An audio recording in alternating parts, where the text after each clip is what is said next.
Sebelumnya, Assalamualaikum warahmatullahi wabarakatuh. Perkenalkan, nama saya Puji Hipinuntun, NIM 21521102, kelas MBS 2F. Di sini, saya akan memenuhi tugas UAS Al-Quran dan Hadis. Nah, yang pertama itu urgensi ilmu Al-Quran dan Hadis. Nah, Al-Quran itu merupakan sumber hukum yang utama dan pertama. Nah, sedangkan hadis merupakan sumber hukum yang kedua. Nah, selain itu, keduanya juga memiliki fungsi serta peran yang sangat penting, sehingga dengan mempelajari ilmu Al-Quran dan hadis dengan baik, maka kita akan bisa mengetahui makna dan tafsirannya. Selanjutnya, kita juga dapat mengetahui kaitan atau penjelasan lebih lanjut atau penjelasan suatu hukum yang belum dijelaskan dalam Al-Quran. Nah, serta memahami kualitas sebuah hadis, apakah sahih, lemah, maupun palsu, di mana itu semua membuat kita terhindar dari ajaran yang melenceng. Soal yang kedua yaitu membedakan orang yang memiliki wawasan tentang ilmu hadis dan yang tidak memiliki wawasan tentang ilmu hadis. Menurut saya, orang yang memiliki wawasan tentang ilmu hadis atau tidak mempunyai wawasan tentang ilmu sangatlah mudah dibedakan, karena kebanyakan orang yang memiliki wawasan itu pasti lebih cenderung rendah dibandingkan orang yang tidak memilikinya, karena orang yang memilikinya akan semakin merunduk dibandingkan orang yang tidak memilikinya. Nah, selain itu yaitu tentang cara penyampaiannya, apakah detail atau tidak, kesesuaian dengan perawinya, bukan hanya dengan mendengar omongan semata. Nah, dengan begitu maka seorang bisa mengetahui mana hadis yang sahih, lemah, dan palsu. Yang ketiga, pokok pembahasan dalam ilmu Al-Quran dan hadis.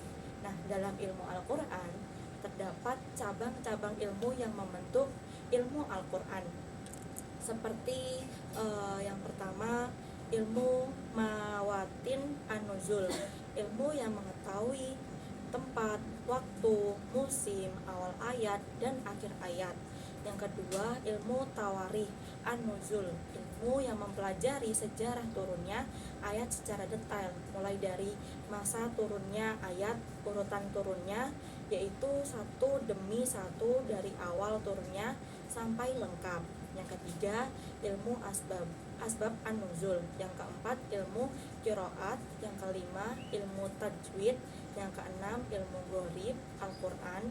Yang ketujuh, ilmu i'rab Al-Quran. Yang kedelapan, ilmu wujuh wa an-najziyah ayat. Yang kesembilan, ilmu muhkah dan mustasyabih. Dan yang kesepuluh, ilmu nasih dan mansyuh. Sedangkan ilmu hadis adalah ilmu yang mempelajari dan membahas tentang semua yang disadarkan kepada Rasulullah SAW, baik berupa perkataan, perbuatan, ketetapan maupun lainnya. Secara istilah, ilmu hadis adalah ilmu yang mempelajari tentang cara persambungan hadis sampai pada Rasulullah SAW. Secara garis besar, ulumul hadis dapat dibagi menjadi dua, yaitu hadis riwayah dan diroyah. Dan terdapat cabang-cabang ulumul hadis, yaitu ada 5. Yang pertama, ilmu jarah wat ta'dul. Yang kedua, ilmu ilail hadis. Yang ketiga, ilmu nasih wa naskuh. Yang empat, ilmu asab warut al-hadis. Yang kelima, ilmu talqiq hadis. Dan secara garis besar, ilmu hadis dispesifikasi menjadi 2 bagian, nah yaitu diroyah dan riwayah. Nah, ini kan soal nomor 4. Nah, ilmu riwayah ini adalah hadis yang mengkaji tentang periwayatan hadis secara teliti dan mengenai semua hal yang disadarkan kepada Nabi, baik itu perkataan, perbuatan, persetujuan, ataupun sifat Nabi.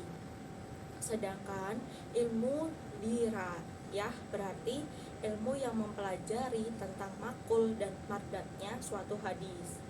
Nah, yang kelima, perbedaan hadis sunnah, khobar, dan hadis qudsi. Hadis qudsi itu merupakan semua hal yang disadarkan kepada Nabi Muhammad, baik itu perkataan Nabi Muhammad, diamnya Nabi Muhammad, sifatnya Nabi Muhammad, dan juga perbuatan Nabi Muhammad.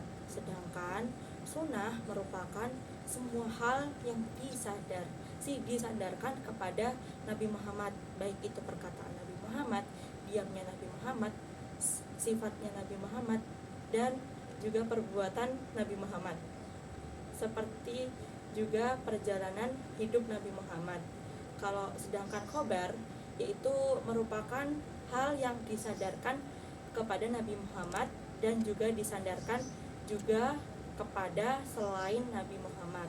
Nah, itu saja yang bisa saya jelaskan.